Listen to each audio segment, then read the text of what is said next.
चलिए विद्यार्थियों, अब हम लोग देखते हैं कक्षा 10वीं का जो हिंदी का पेपर होता है उसमें प्रश्न नंबर 12 यह आता है आपके खंड काव्य से। तो प्रश्न नंबर 12 में कई प्रश्न होते हैं, लेकिन आपको खोजना है कि तुमुल खंड काव्य कहाँ लिखा हुआ है।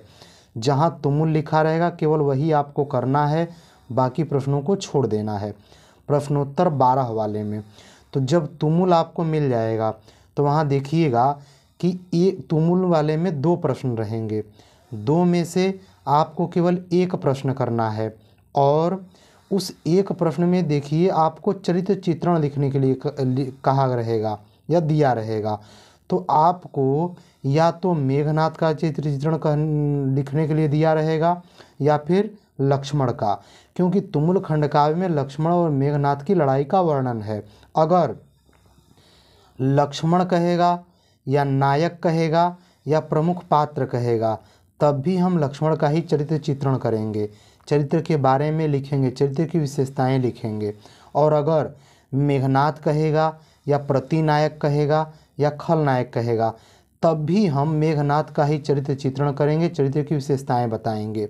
अच्छा, जब चरित्र चित्रण करते हैं तो हमें क्या ध्यान देना है कि कम से कम चरित्र चित्रण में 5 गुणों का वर्णन जरूर होना चाहिए, 5 हेडिंग के आधार पर।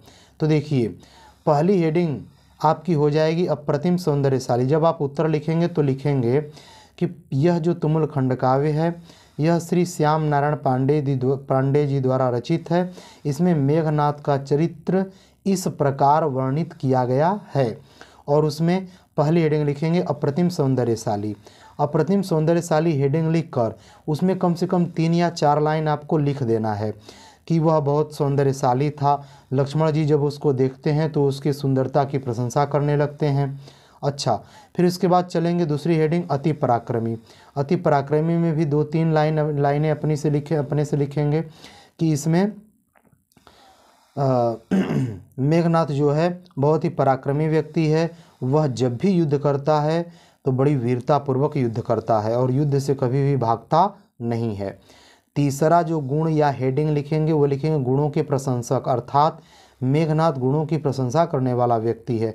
वह भले ही राक्षस है लेकिन फिर भी वह जहाँ कहीं भी देखता है कि अच्छे गुण हैं तो उनकी प्रशंसा करता है। फिर चौथी हेडिंग इंद्रजीत लिखेंगे कि जो मेघनाद था वह इंद्रियों को जीतने वाला था, इसलिए उसका नाम इंद्रजीत पड़ गया। या कुछ लोग ये भी कहते हैं कि वह इंद्र को जीत लिया था इसलिए उसका नाम इंद्रजीत पड़ गया।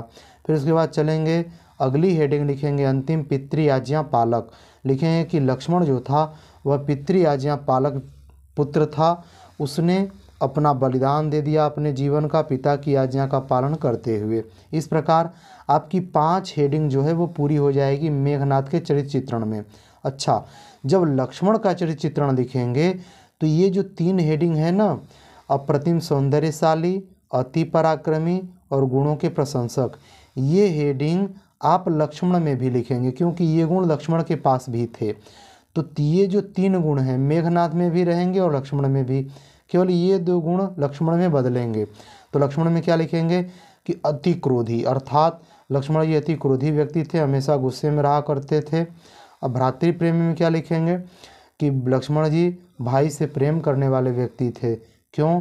क्योंकि राम जी को वनवास मिला था और लक्ष्मण जी उनके साथ चले आए थे कि मैं भैया की सेवा करूंगा। इस प्रकार देखिए, लक्ष्मण का चरित्र चित्रण और मेघनाद दोनों का चरित्र चित्रण समाप्त हुआ।